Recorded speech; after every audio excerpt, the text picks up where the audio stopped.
Does the Bible use the word storm? Are there storms in the Bible?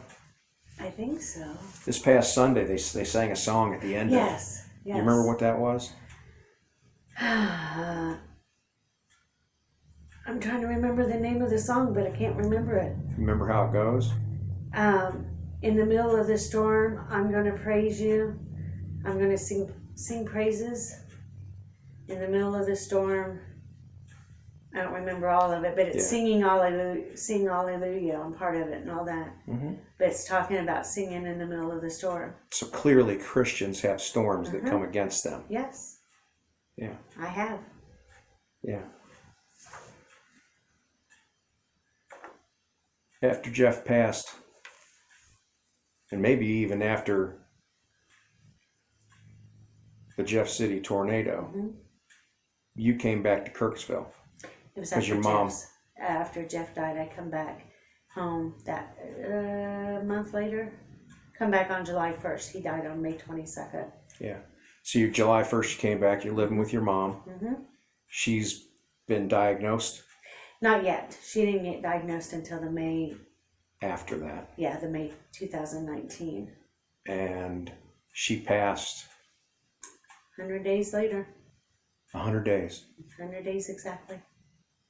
She got diagnosed, and 100 days later she passed. Mm-hmm. Where was she? You're at home. Right about where you're sitting, wasn't she? Yep. Not on this couch. Not on this couch. Got rid of that couch.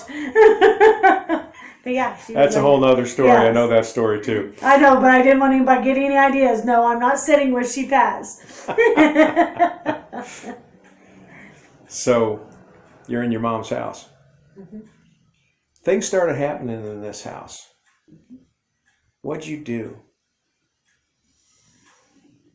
What changes have you made? What changes? Yeah. Some things stayed, some things left. Yeah, I felt that my mom was a firm believer that you needed to anoint a house. Just to make sure there was nothing unclean in it, to make sure the spirits were gone, all that. And I know she did this house because she was a firm believer in it. And after I met you, I got to talking and I thought, I think I need to have my house done. I just felt the need to get my blessing on the house. I didn't want to live under my mom's blessing. And so I asked if you would come over and if you've seen anything in my house to let me know.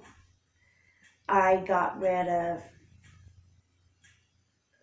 figurines that wasn't supposed to be here. Did I tell you immediately what needed to go? A couple of things, no. You just said, you've seen some things. But I didn't say specifically what needed to go. No. You said, I hope it's not bears. Because I've always had a love for bears. Because God showed me that whoever I would end up with would be a big teddy bear. And that's exactly what Jeff was. Yeah. I have a collection of figurines and I have a few stuffed animals that I came home with that were special bears. There was something that you thought, I think that's what he's talking about. I think that's what he saw. Yes. But I didn't tell you what I saw. No. You just said... I think it was my mom's bell collection. Yeah. Was one of them. What have you come to find out about the word bell? That it is satanic, but I can't remember. It's Baal, for a short form for Baal. Yeah. It's another pronunciation of the word Baal. Yeah. And Jesus writes of another form of Baal, which is, what is that word?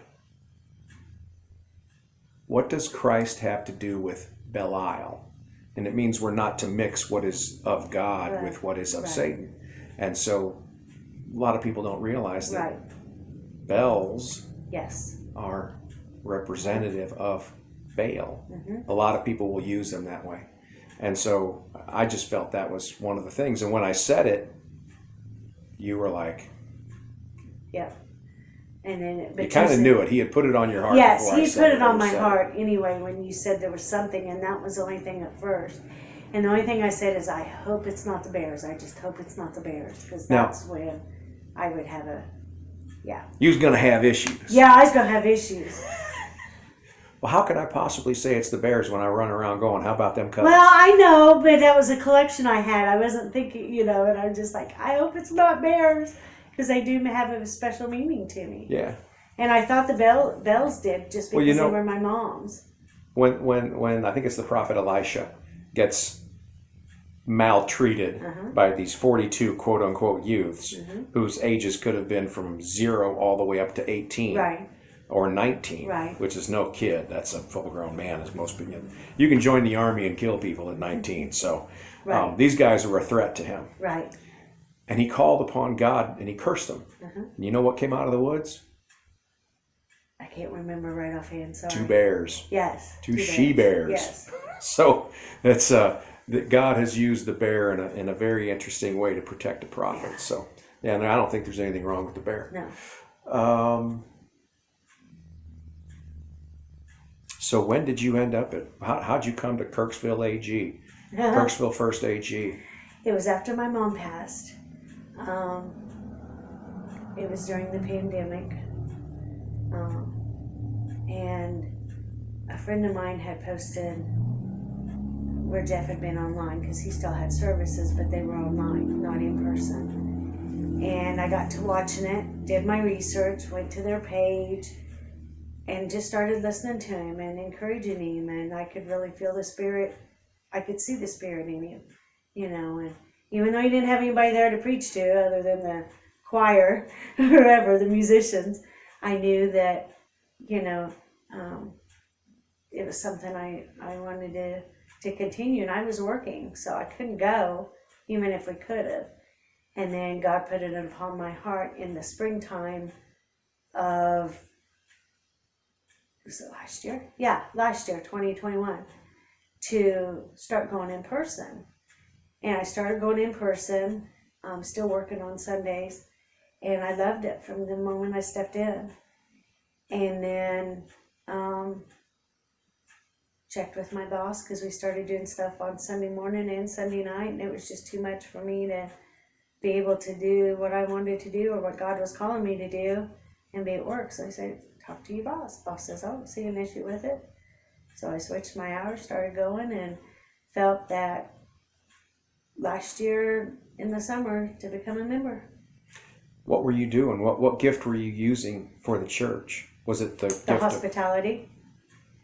And I think Jeff's seen that from day one, because I'm a type of person, I look, and if something needs done doing that, I get in and do it. Amen. So you're there. I roll up about August 5th, if I remember. I moved into town Somewhere August around 5th. in August, And so right after that was my first Sunday there. And then there was a church. It was a corporate prayer meeting, or church-wide. How many people showed up? 6 or 8, something like that. I was one of them. Yeah. And I didn't know Had we ever spoken before then? No. You said something at that meeting. What'd you say? God had showed me that the church was going to be full. He showed me a vision. And somebody else had been praying that way right before that. And I was standing back in the corner, and God showed me that this church was going to be full, because we don't have that many. And I didn't know how many usually went there, because we were just starting back from the pandemic. And so I didn't know how many people normally went. But we've got a big, not fairly good sized church, not. At this point, what is today? Today's the 26th of April. 2022. Would you say the pews are half full? No. Maybe a third. A third. Maybe only a quarter. Yeah, quarter to a third. The way I looked at it, we could max that place out at about 300 people. Yeah, that's what I would guess. And there's about 50. Yeah, regular goers. Yeah. The pandemic took a hit, and just hasn't really grown back. But it's certainly not full today. No. But you mentioned that you saw it full. I saw it full, and that it was going to take everybody to help it to go. Whether you nursery or whatever, I just knew that everybody would have to be a part of it. And when I walked up, and what did I say to you? You walked up to me afterwards. I didn't know you. I think I knew your name was Andrew, but that was it. And you said, "So you see this place full, huh?" I said, "Yeah, I do." And you said, "Hmm." And you walked off, and that was it. It's like, okay. Yeah. And I just stayed in the back corner, all mysterious like, until I had some friends visit from out of town. They were family. Yes. And you thought? I thought by that point I knew that why you were here in town is to be with your daughter. Yeah. But I knew you didn't work. And I found out that they were going to stay for a few days. And I thought, I don't know how him being by himself that he would be able to accommodate this many people food-wise. Sorry, I gotta take a break. Hold on. It tickles there. I didn't know how you would accommodate that many people eating and stuff for a few days. So I asked if you guys wanted to come over for supper. And you said you guys would talk about it, and you decided on when you would, and you came over for supper, all of you. There was a family of 5 for them, and then you and me, so it'd be 7 people. Yeah. That was an interesting night, wasn't it? Yes, it was.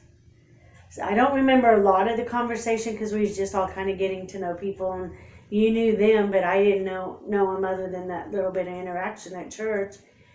And we got talking about something about cars or racing or something, and I felt led to go and pull out one of my husband's Formula One cars, my late husband, because he loved Formula One, and